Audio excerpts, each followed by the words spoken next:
ఆశ్చర్యకరమైన బైబిల్ పాఠముగా సమూయేలు మొదటి గ్రంథము 11వ అధ్యాయం చదువుకుందాము.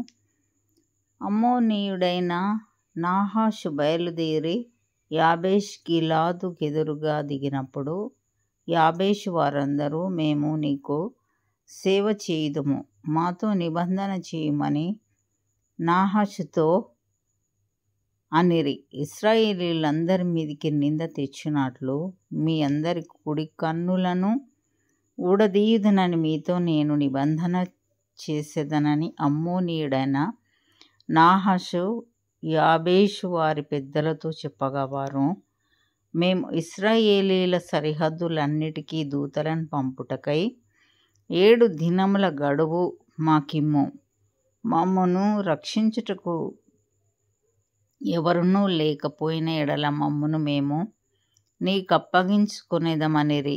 దూతలు సౌలు గిబియాకు వచ్చి జనులకు ఆ వర్తమానము తెలియచెప్పగా జనులందరూ బిగ్గరగా ఏడ్చిరి. సౌలు పొలము నుండి పశువులను తోలుకొని వచ్చుచు జనులు ఏడ్చుటకు హేతువేమని అడుగగా, వారు యాబేషు వారు తెచ్చిన వర్తమానము అతనికి తెలియజేసిరి. సౌలు ఆ వర్తమానము వినగానే దేవుని ఆత్మ అతని మీదికి బలముగా వచ్చెను. అతడు అత్యాగ్రహుడై ఒక కాడి ఎడ్లను తీసి తునకలుగా చేసి ఇశ్రాయేలీల దేశములోని నలుదిక్కులకు దూతల చేత వాటిని పంపి, సౌలుతోనూ సమూయేలుతోనూ చేరకుండు వాడెవడో వాని ఎడ్లను నేను ఈ ప్రకారముగా చేయుదనని వర్తమానము చేసెను.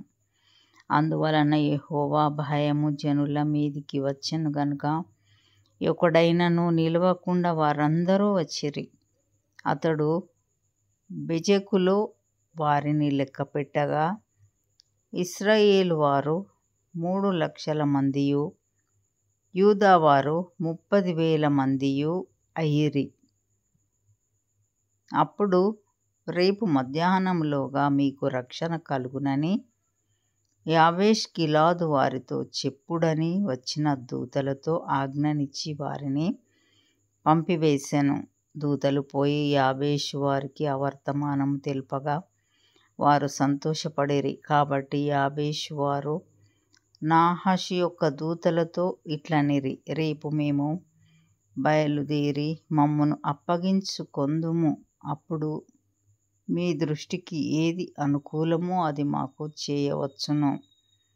మరునాడు సౌలు జనులను 3 సమూహములుగా చేసిన తరువాత వారు తెల్లవారు సమయమున దండు మధ్యను జొచ్చి మధ్యాహ్నంలోగా అమ్మోనీయులను హతము చేయగా, వారిలో మిగిలిన వారు ఇద్దరేసి కూడి పోజాలకుండా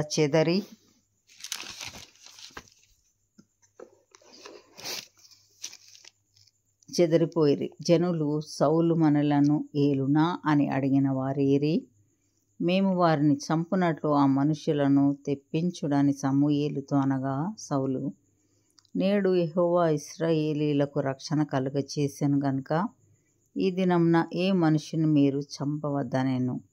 మనము గిల్గాలునకు వెళ్ళి రాజ్య పరిపాలన పద్ధతిని మరలా స్థాపించుకొందాము రండని చెప్పి సమూయేలు జనులను పిలువగా జనులందరూ గిల్గాలునకు వచ్చి గిల్గాలులో యెహోవా సన్నిధిని సమాధాన బలులను అర్పించి యెహోవా సన్నిధిని సౌలునకు పట్టాభిషేకం చేసిరి.